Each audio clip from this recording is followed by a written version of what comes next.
রাজধানীতে কর্তব্যপথে জমকালো প্রজাতন্ত্র দিবসের কুচকাওয়াজের জন্য এই মুহূর্তে অপেক্ষা করছে গোটা দেশ। এবার থিম বন্দে মাতরমের 150 বছর।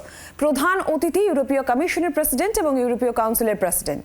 মোট 30টি ট্যাবলো থাকবে কুচকাওয়াজে। গত বছর অপারেশন সিঁদুরের পর প্রথম সাধারণতন্ত্র দিবসের এই কুচকাওয়াজ, যেখানে অপারেশন সিঁদুরের বিভিন্ন প্রতীকী চিত্র থাকবে বলেই জানা যাচ্ছে।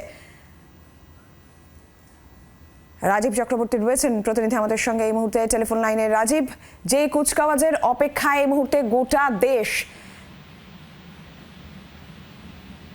রাজীব শোনা যাচ্ছে?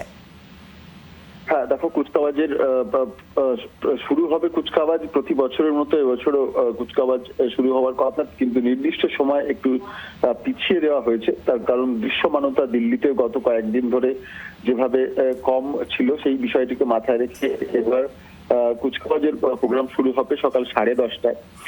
এবং তার আগে প্রধানমন্ত্রী নরেন্দ্র মোদী তিনি 10টা নাগাদ সেনা প্রধানের সঙ্গে তিনি পৌঁছবেন ওয়ার মেমোরিয়ালে, এবং সেই ওয়ার মেমোরিয়াল থেকে তারপর পৌঁছবেন তিনি বিজয় চকে, যেটিকে কর্তব্য পথ নাম দেওয়া হয়েছে। সেই কর্তব্য পথে পৌঁছবেন এবং সেখানেই বর্ণাঢ্য শোভাযাত্রাগুলি শুরু হবে, প্রদর্শিত হবে। এবং যে প্রজাতন্ত্র দিবসের যে মূল অনুষ্ঠান, সেটি এবছর পিছিয়ে দেওয়া হয়েছে। তোমাকে জানিয়ে রাখি যে প্রজাতন্ত্র দিবস উপলক্ষে একদিকে যেমন দিল্লিতে আঁটোসাঁটো নিরাপত্তা বন্দোবস্ত করা হয়েছে, পাশাপাশি নতুনত্ব রয়েছে এবারের বিষয় বন্দে মাতরমের 150 বছর। এবং বন্দে মাতরমের 150 বছর নিয়ে আমরা দেখেছি সংসদেও আলোচনা হয়েছে।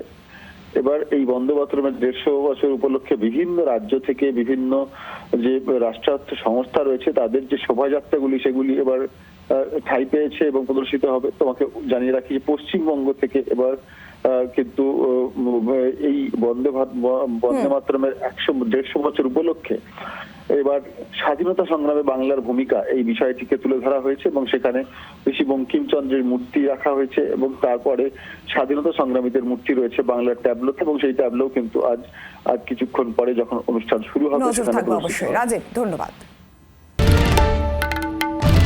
বাংলার আওয়াজ, বাঙালির আবেগ, জি 24 ঘন্টা।